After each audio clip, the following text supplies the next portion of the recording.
Welcome to Navigating Your Retirement. I'm your co-host, Tony Shore, and I'm here with our host, Travis Chance. Travis, it's the first episode of Navigating Your Retirement for the new year, and I'm excited because 2026, we're going to make the best of this one. I know we have a lot to discuss, and there's a lot that's going to be happening over the next year, a lot of changes that are kicking in this year for folks, and we'll be covering some of those in the weeks to come. But first, I haven't talked to you since before the holidays. How were your holidays? Did you enjoy your time with the family? Oh, well, obviously, the answer is yes. Although a little like Toys R Us threw up in my house. The Christmas vacation's always fun. Uh, yeah, and thank my wife for bless her heart. She was like, let's just wait and do some of this stuff later. Let's don't do it pre Christmas. And I was like, well, that means we're going to be up all night. And well, who was right, Tony? Well, you were yeah. So you were up all So night and yeah, Santa we Claus wound had to up stay up? by the time we went to bed before Santa could come, so he could come and do all the presents. Sure. Yeah, all the preparatory things and et cetera. Yeah, we got about 4 or 5 hours sleep and back at it again. So Christmas Day was a long The day, but Christmas Day, but isn't it fun when you have little kids? I miss those days when my kids were that age where they believed in, they were excited because Santa would come, oh yeah. and they would go downstairs or go to the Christmas tree, and all the presents would be there. And I remember some of those nights I had to stay up assembling, a bike, putting I'm the still bike tired if together. you can't tell. Yeah. Well, I just love I miss that aspect of it. That day, ripping open the presents, toys everywhere. I Oh love yeah. that. I Oh love yeah. that. Yeah. No, it was fun. They had a good time. But Good. um, one of the things we were actually blessed to do is we sponsored a family. That was a good experience for them to Oh, yeah. to go and actually give, not just receive. So That's good. yeah, we try to make it a point where I'm like, look, you've been blessed more than you can possibly fathom or imagine. Mhm. We're gonna go and bless somebody else. So yeah, that was a fun thing. That's an important lesson for the kids. It I is. think that's great that you do that. It That's is, that's and important. that's why one of the reasons I was at our client event this year, I was so pleased and obviously blessed to have them there. This was their first, our three kids. This was their first client event, but we actually, in lieu of client gifts, because the SEC, state regulators, they give you a limit to what you can actually do for a client in a given year. So what we do is we basically take that, multiply it by our clients. That gives us our giving budget, which is what we do. Yep. We take the appropriate deductions and make sure everything's good, and then whatever's left, that's what we give to charity. So they were actually able to see that on a couple different fronts this year. So that, Good. that was a pretty good gift for them this year to kind of see how it is to give back, not just always be tearing off the paper, but actually be giving versus receiving. So that There was you that was, go. that was a good way to end the year. Yeah, I think that's awesome. Yeah, and that is a great way to end the year. And I know that you like to give back to the community, and you're constantly doing things like that. So that's awesome. And of course, your clients, taking care of them as well. It's family. A lot of your clients are like family to you, and I think that's important as well. Well, hey, today, of course. What's everybody talking about? New Year's resolutions, right? Resolutions. Well, What are we going to do New Year's different? New Year's comes with a lot of tradition, right? And a Right. lot of a lot of a lot of things you got to do on New Year's, right? Right. You typically, you got to eat your black eyed peas, you got to eat your collards, you got to eat your cornbread, your pork or ham, or we Sure. actually cooked party ribs this year. I got tired of eating the same old thing, so we cooked ribs. Sure. But all those things are meaningful, and there's it's superstition, but it's a meaning behind it. And a lot of times every year, January 1st, that's what's going to happen. That's your meal. You know what's going to happen. But what also comes, other than the Sugar Bowl, which we won't get into, on New Year's Right. Day, you also typically start to do things like make New Year's resolutions. Maybe that New Year's resolution is you're going to lose a couple pounds, right? That's my New Year's resolution. I want to lose another 10 pounds. Maybe the New Year's resolution is you're going to get more sleep. Maybe it's going to spend more time with family. Maybe it's going to whatever, right? I mean, any of us or all of us out there have any number of New Year's resolutions. But Right. when it comes to retirement planning, because that's our show and that's what we're here to talk about, and for our retirees, I came up with a list of 5 for either, and there may be some of this may be applicable to those that maybe are not clients yet, that they're prospects, they haven't gone through that process, but certainly some of these could also speak to our current client base. So, New Year's is kind of a resetting point. So that's where I want to start this morning, right? Retirement, Tony, is no longer set it and forget it. We've got to stay vigilant. We've got to do our due diligence year in and year out. Make sure what we have been doing is what's going to be the proper thing going forward. Whether that's may start just a few things to start. This is not part of our 5, but we're going to talk about the importance of rebalancing. We've seen another. Didn't look like it was going to be a good year starting out in the spring of last year. Turned out to be a great year. Maybe now's a good time, as we've started to have our client meetings, to recommend let's rebalance, right? Mm. Let's think about where the puck's going, not where the puck is. So, but we've got to talk about all the things, because market volatility, inflation, taxes, healthcare, all these things are coming back up into the conversation this year. And a lot of times the biggest risk is almost just a lack of coordination. Like, how do all these things fit together? Like, what can we do? How can we move the ball forward, right? So Yeah, you need a good quarterback and yeah, you coach, need and that's direction. you. Yeah, you don't really need a bunch of stuff, right? Think about Christmas. You need direction. You don't need to just rip open a bunch of things and buy a bunch of different products and all this stuff because it makes you feel good, and it's the sizzle and the paper and it's the tearing. Right. You need to think about having some direction, right? So Right. that's the reason why we recommend having an income plan, having a retirement plan, because you need to know, where are we going? If this is the case, where are we going? If it Right. changes, where does that take us? Have a plan that deals with inflation, that deals Correct. with rising healthcare costs, Yeah, which we deals with all know of it. we know healthcare costs are rising exponentially, especially this year and in the future. So why not make that part of the plan? Absolutely. So the first resolution I think every client could get behind, or should get behind, is you need to get clear on your income plan, not just your investments, because the two are related, but they are certainly not the same. Because think of this, Tony. You know, we've had really good years. And whenever you think about it, you were you're up in Minnesota. I'm in Georgia. Very heavy agrarian economy. Your parents and grandparents had farms, Yep. or my parents, grandparents did as well.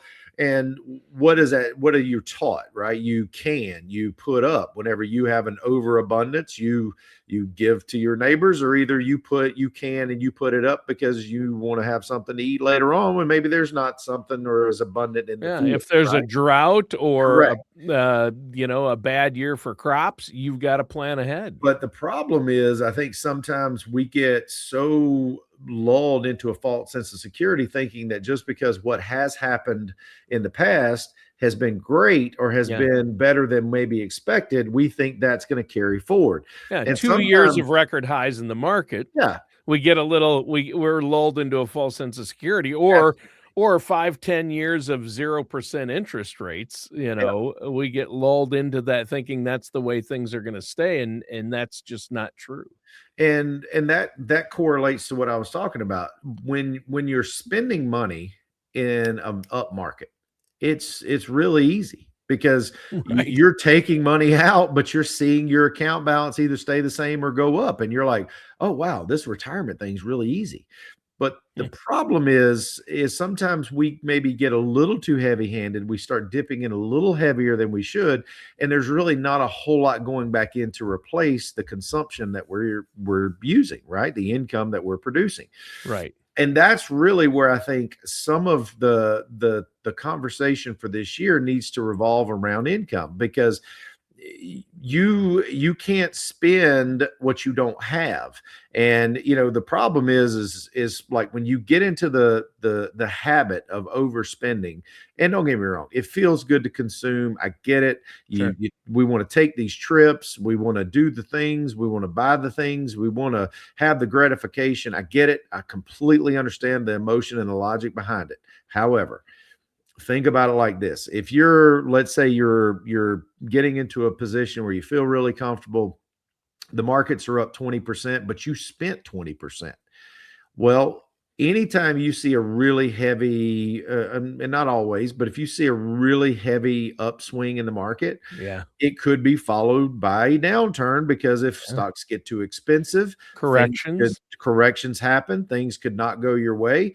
And then all of a sudden, if you're used to spending that number, and then all of a sudden the market's down 20%, well, now instead of spending 20%, you're now spending maybe 25 or 30 or more, because you're spending that same income on a lower number, Yeah. right? So you're digging into it You're that much. pulling out the same Yeah. amount, but you're pulling from a smaller The amount, base amount. portfolio is going to, it's kind of like the sink, right? Yeah. When you have the stopper in the sink and you have water going in it and it fills up, and then all of a sudden you take it and you crack the stopper a little bit, and the water just starts to seep out, but water's running in at the same time, it could probably stay level, if not maybe even continue to rise. But if you all of a sudden just start just absolutely taking it out, letting it run, drain, Yeah. you're not going to be able to replace that as quickly, and it's No. going to run out faster than you anticipated. Right. It's the easiest way in the world to think about it. It's the hardest So an thing to income do, but it's the plan. easiest to dream. So have an income plan. But you Absolutely. said something there that I'm going to challenge, Travis, because you said you can't spend money you don't have. You might want to go ahead and tell our government that. Or at Because least your governor. Yeah. Yeah, he's done. He's done. Anyway, all Stick right, a fork in him, he's done. I'm not gonna give that man a 30-second spot on my podcast. But that's the reason why I tell clients we need to plan for those types of events, right? For the overspending, or Yeah. for all the things you think you're going to need. Right. That's why it needs to be the plan. Your overall retirement income plan needs to be a combination of things, not just a one-off event. It needs to be in coordination with your Social Security, with your pensions, with your investments. How much can we realistically safely withdraw from your investments? And if you're over that, maybe you need a fixed income or a guaranteed income opportunity. It's you need to plan as if it's not going to be all roses, because if you plan for the worst and you hope for the best, you're seldom going to be disappointed. Right. But if you do it the opposite way, you're oftentimes going to be disappointed. I'll let you be the judge of which one you think is going to be the best way going forward. So, Tony, once again, you spend income. You can't spend your portfolio. You gotta make sure you can produce that ongoing mailbox paycheck. Number two, which is a key off of number one, it's optimizing, especially for those who have not yet retired, or maybe are retiring but haven't drawn their Social Security yet. You need to think about making a plan to optimize your Social Security, because timing strategies for Social Security are so important. Because as we know, Social Security, it's not taxed at ordinary income; it's taxed at provisional income. If we monitor and maintain correctly, you can probably shave off a tax bracket on Social Security pretty easily. But if you don't plan, then you're automatically volunteering to pay the highest rate, which is up to 85% of your Social Security being added to your taxable income. But it's also something that's not just for your spending and your consumption. It's also for your spouse. Because if you are the higher wage earner and your spouse is going to inherit your benefit at your passing, if you pass before her or him, then you need to make sure that you wait till full retirement age, so that you don't end up giving her or he a haircut that they didn't expect. Because if you don't take it as the highest wage earner at full retirement age or greater, then you're not going to leave the full benefits you could to your surviving spouse. that could obviously cause a couple of different things. Number one, the taxes. We've talked about it, and we continue to beat on this drum on this show. The taxes, if you are, let's say you are going into, and I don't have the chart in front of me, so a little bit of grace here, but let's say, for instance, you're in the top of the 22% tax bracket. As a married filing joint couple, that number is going to be around what, 205, 215, somewhere in that range for 2026. If you are a single, that number is going to be around 100K. So my point is, I've never seen the power company send half a light bill. I've never seen the grass company only charge for half a yard, right? You're still going to have income needs in the event you become a single or widowed retiree because your spouse is no longer with us. So the Social Security decision is not just for one or the other. You have to make those in conjunction for both. It needs to be something that fits the plan so that you're not going to leave your spouse with a tax time bomb. And unfortunately, I see it often. It is the case. Now, if you do the planning and you have the assets, there could still be merit in taking it early. But you have to do the math, right? You can't just assume that that's going to be the case. But so many times it's not the case. That's the reason we recommend, obviously, for our clients. I think my job more than anything is testing those for clients and making sure that they're working properly, right? Yeah. The software and the modeling that we do, that we depend on, helps us avoid you making gut decisions and puts it in the form of something that's tangible, something you can actually wrap your head around, wrap your teeth around, and say, that's what I need to do. If I take it at 67, at 66, at 68, whatever. That's how you start to make those decisions on paper. Because if you don't like a decision and it's just a model, guess what you do, Tony? You hit delete. Yeah. Right. You don't have to do what it tells you. It does all the calculations. I know that one doesn't work. We're going to go ahead and delete that one. So don't look for 1,000 ways to fail. Look for the one way to win. Yeah. Avoid leaving money on the table, and Social Security and adjusting your income and taking it at the right times can certainly help with that. Sure. Number 3, reduce your tax bill in retirement, not just this year's taxes, folks. Things that sneak up on retirees, and especially once they get further into retirement, like RMDs, IRMA, the widow tax trap, like I just talked about, where all of a sudden you were in the 22% bracket. Now you may be in the 24 or 30% tax bracket because you did not think about the ramifications of your decisions prior. These are things that need to be considered. And Roth conversions is a planning tool. It's not something that is just this mythical thing that oh, well, I make too much or I'm too old. No, you don't know that. I see it all the time where for retirees, especially married couples, if you're both in your age of receiving RMDs, you might not be able to do a $50,000 or $100,000 Roth conversion to make it make sense, because you got to take your RMD first before you do the conversion. That can be problematic. But there may be a $5,000, $10,000, $15,000 window. You take small bites at the apple, all of a sudden that starts to make a real difference 5, 10, 15 years down the road, when maybe you or one of you is no longer here, so that even though your income could stay the same, because you're able to take it from Roth later, you could basically reduce your taxes for the surviving spouse. Yeah, right? And a lot of people think, hey, I'm not going to have to worry about taxes in retirement because I'm no longer working. I'm going to be in a much lower tax bracket. And that can be true, but typically as you get older, that age, like let's say 65, you enter retirement, a lot of people in that age range are inheriting. Their parents are passing. Mhm. And so they're going to inherit. I mean, it's probably the timing with my parents. I might end up getting a large inheritance. Plus, if all my money's in my 401k, traditional 401k and IRA, all that money, when I take it out to live on in retirement, that's taxable. Right. So you have all these. Sam is going to get his. Yeah, and so Social Security can be taxable. Up to 85% of your Social Security can be taxed at full your full bracket rate. So people don't realize these things, and they can get in a situation where, oh, all of a sudden I have a lot of taxable income this year, so I have to pay taxes, and it causes my Medicare premiums to go up because of Irma. Aunt Yep. Irma is bad. Uncle Sam and Aunt Irma want your money. And yeah, so you got to minimize that tax burden. And I know you try to work all that into the plans for your clients to minimize their tax burdens in retirement. Well, Right? think about this, and this is what I tell my clients. So we actually have a tax planning firm inside, or that we're affiliated with, Sure, right? sure. CFG Tax Planning. Yep. So, so the way I look at this is most of the time CPAs focus on filing, right? What's the way to file this year, pay the least amount of taxes this year? Not Right. all of them. I'm not saying your CPA is bad.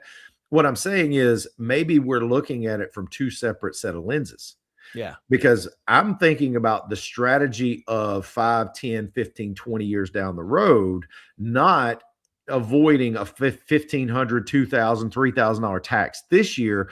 I'm thinking about that, paying that today could yield 15, 20, 30,000 in 10, 15 years. Yeah. That's going to be life-changing for your income. Yeah, there's a difference between tax preparation And and tax tax planning. planning. Yeah. And you It's do not tax important what you make. planning, the CPA does more tax preparation, Yeah. and you've got to have a financial advisor who's a fiduciary who's looking long term. What is your tax situation going to be in retirement? Or think about it like this, Tony. I recommended this the other day to a client. I said, look, here's the way I look at this. Your plan, if you have multiple advisors, maybe it's your attorney, your estate planning attorney, maybe it's your CPA, maybe it's your financial advisor. Unless they have conversation, they're all coming at it. They may all think that they have your best interests at heart. But if they're not all working toward the same goal, they could all be looking at it from a different perspective. And you, as the client, need to hear all those perspectives and make the best decision for yourself. Or you need to get them in a room and let them talk and basically bounce ideas off of each other. Sure. Because I may have an idea the CPA hates. CPA may have an idea that the attorney hates. Attorney may, I mean, but Yep. there also may be some meeting of the minds and say, I didn't think about that. That's a good point. And that's where I think a lot of the coordination is not there. And that's where I think it could be, because, that keys in on the next topic, right? It's protecting your retirement from the risk you can control, because there's a lot of risks that we think about. We think about, risk, the risk in the market. We think about, risk to the economy. But are you thinking about the impact of inflation? Are you thinking about longevity risk? Tony, I think that's one of the biggest things that is under planned for in the entire business, is because, and I know this is going to sound weird, but it's the truth. When you ask a client on one question what their strategy is, like Social Security, sometimes they want to take it early because they're like, what if I die too soon? And then you ask them about long-term care or something else. Well, I'm going to live forever. I don't need it. Right. Well, you can't be right on both of those. Right. And sometimes we underestimate the ability or our ability to have a long and full working or youthful, healthful life. Yeah, a lot of people are like, I'm never your going to live to lifestyle- 95. There's Yeah, no maybe- way I'm going to live to 95. I have a lot of relatives, especially on my dad's side, that have lived to 100. And I mean, people are living longer and longer, and that's a long time in retirement. Right? That's a long time, because if you think about it, if you retire, like a lot of people are starting to go at 60, 62, 63. Yep. If you retire at 60 and you live to 95, you might actually spend more time in retirement than you spent working. Right. So think about that on the impact of your portfolio. Planning for 20 years is a whole different ball of wax than planning for 40 or 45 years. Yeah. You got a whole different set of stressors. You got a whole different set, a longer period, which could help you in some cases. Or if you have a really volatile period where you have like a .com crash, a 2008, you have a lot of the downturns that could mean the difference in whether you're successful or not. So hope is not a strategy. That needs to be coordinated, because obviously, folks, there's a lot of risk we can plan for. There's a lot of risk that sometimes we can minimize, but we cannot plan for 100%. But the question is, do you know what those are? And are you using that logic and using that strategy in your portfolio, planning for the risk that you can control? Yeah. The last thing, Tony, and obviously it's what we do. This is not a shameless plug. It's the truth. DIY becomes harder with age. You can Google how to pull your own teeth. It does not make it a great idea. Right. I'm not saying that you can't do it. You might be tough as nails. You might be able to rip the Atlanta phone book in half. I don't know. But I can tell you that whenever you're given that pair of pliers and you go to put it on one of those shiny things that we call teeth, you're probably going to hesitate or maybe even make a mistake. Right. Yeah. And the reason that you go to a dentist is, does it cost money? Yes. Does it provide a service? Yes. Do you end up with a prettier smile? Most certainly. Same thing with your retirement planning, folks. That's the reason Arthur Blank doesn't play quarterback for the Atlanta Falcons. He hires a quarterback, right? Because you own the team. You got to have somebody that's going to hike the ball, pass the ball, get it down the field. Sure. And I think that's one of the key things, that if you're sitting out there right now and you're a client, you can honestly tell someone what the positive impacts and negatives, be honest, what the impacts have been in working with someone professionally. And I'm pretty sure the positives are going to more than double or triple the negatives. However, here's the key. If you're sitting out there and you have no one to guide you, folks, if you don't have a guide or a map, how do you know if you're going to the right location? How do you know you're going to end up where you want to go? It's so much easier whenever you have that GPS in your vehicle, where you basically drive and you're looking at it and it says, okay, you missed your turn. Don't worry about it. Reroute, go down to the next one, hang a right, hang another right. You're back on track. That's the same thing an advisor does, or what they should do. And, you're never going to be able to avoid all the hazards and the road work and all that stuff. But that's what having a plan does, is it says, okay, we don't care about all that, because we know that we can absorb, this or that or the other. And that way you make those decisions to make sure that you have that peace of mind, that when you get in the car, you know where you're starting, you know where you want to get to, and you know the safest route possible, or the fastest route is going to be X.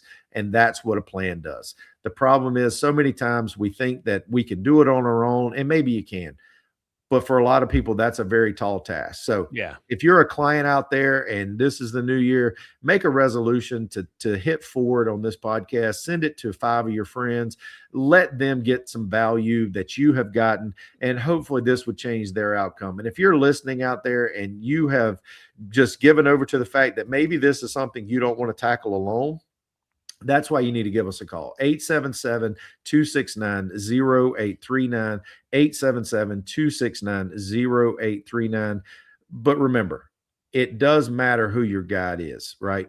Fiduciary, that's certainly a good place to start, but you need to be having these meetings. If you're working with an advisor and you're not doing this, you need to be having regular meetings so that you can have some accountability of where you're going, make ongoing adjustments, and obviously have both spouses involved, because the peace of mind for both spouses is certainly the goal of the entire process. So the right advisor doesn't replace your decision-making. It just improves it.